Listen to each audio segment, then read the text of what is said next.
Alright, so in this video I want to talk to you about how to get more out of the books you're reading, okay?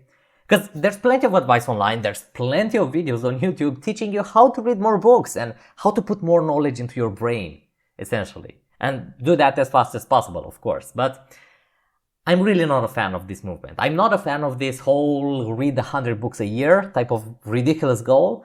Not only because I think it's counterproductive, I straight up believe it's harmful and it can become destructive at the same time. And the main reason why I'm saying that is because it brings a false sense of productivity and progress. Alright? And there's two ways in which it does that. First of all, in my opinion, progress and productivity is not about how much you're learning, it's about how much of what you're learning is impacting your life in a positive way. Right? How much you're able to apply, because you already know knowledge is only potential power. Knowledge is useless unless you find a way to apply it and to get some real benefits from it. So if you read too many books too quickly, it's gonna be a mess in your brain. Like there's gonna be a lot of advice, a lot of pieces of information that you could apply in real life, but because there's so many, you don't know which you should start with, right? Reading too much doesn't allow you to put anything into implementation. When you have too many important things, nothing seems important, right? It's pretty much impossible to prioritize. So that's the first reason why I believe it brings a false sense of productivity. And the second one, this is, I remember hearing this from a guy last night. I went to a socialization event and there was this guy who was very proudly saying that right now he's no longer listening to podcasts. You know, he finds that a waste of time. He finds that counterproductive. Now he just transcribes the entire podcast, he puts it into ChatGPT and gets the main ideas. That's all he's doing. And he was saying that very proudly. But the problem with this approach, in my opinion, is that just reading some ideas isn't gonna produce any change with you. You know, it's not about reading good advice. It's also about how much that advice is sitting into your brain, how much contact there is between your brain and a specific idea or a specific piece of wisdom, right? That's why listening to the entire podcast is a lot more beneficial. The same idea can be expressed multiple times in different ways, right? So that kind of redundancy is definitely helpful and useful in self-improvement. But not only that, there's also a world of context around the idea as well. It's not just about the one line of advice, it's about the stories and the examples and everything that surrounds that idea. When you can focus on, let's say, the guy on the podcast shares a story about his younger self who was struggling with something, but then he discovered this idea, he changed something, and then he got better. Your brain creates more connections and creates connections more effectively when you have all of that context. Okay, that's why I'm not a fan of reading resumes, not resumes, but summaries, I wanted to say, or just reading the main ideas, searching for the main ideas in a book. It's about immersing yourself in everything that surrounds a specific idea and allowing your brain to make connections on its own. Okay, so when you read everything too fast, when you read too many books too quickly, your brain doesn't have time to sit with an idea for too long because it's immediately replaced by the following one. And again, nothing really sticks with you when you do this. Okay? Yes, you're checking things off your to-do list, you're reading books, but nothing really sticks. So in my opinion, the secret to getting more out of what you're reading and making this actually productive is slow reading. But there are multiple ways in which you can do slow reading, and it's not really about the number of pages of a book that you're reading.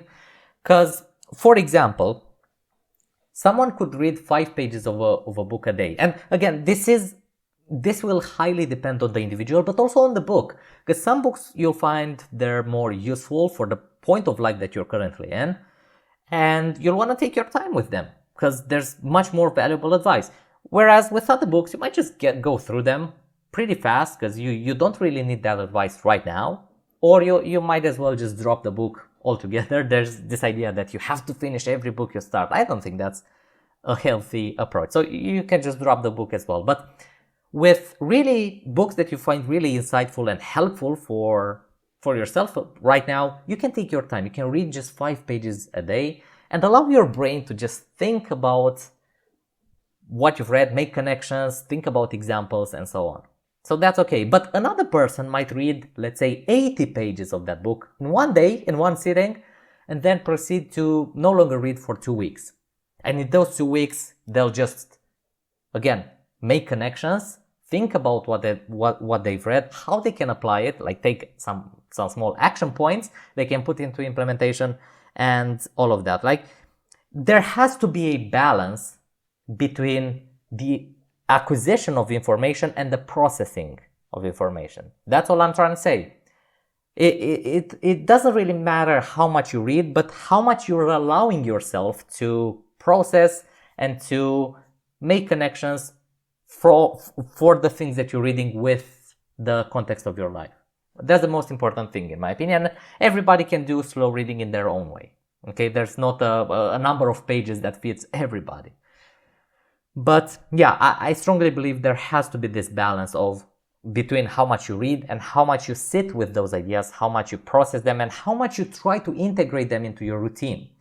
Because, for example, right now I'm really trying to instill this practice of choosing positive thoughts over negative thoughts in my mind. Because my brain is always defaulting to these negative, pessimistic thoughts. Whenever I do something and I fail, I create these negative stories and attach these negative meanings to the entire experience. And it's pretty damaging. Okay? So obviously there needs to be time for me to do this consistently for it to become a habit. It takes on average 21 days for a specific practice to become a habit. Okay? It takes a little bit of time. So until I manage to implement this and see some real results from positive thinking, I believe it's genuinely really important. Until then, I don't really want to get 100 more pieces of advice and just overwhelm my brain. No, I just want to focus on these things one by one. So I'm pausing that book right now. The book that I'm reading currently, it's this one. I've made other videos on it. And I might read something else in the meantime, like, this, maybe get some ideas from this book that isn't conflicting with what I'm currently putting into practice and making a habit out of. Okay, it's really all about this balance. And yeah, feel free to start slow reading, and don't buy into this all productivity wave and productivity gurus that are telling you and selling to you this idea of volume as a true measure of progress and of improvement. Just take your time. What matters is how much of what you're reading sticks with you and how much of what you're reading you're able to implement and change your life for the better.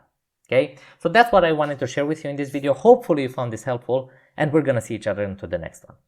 Until next time.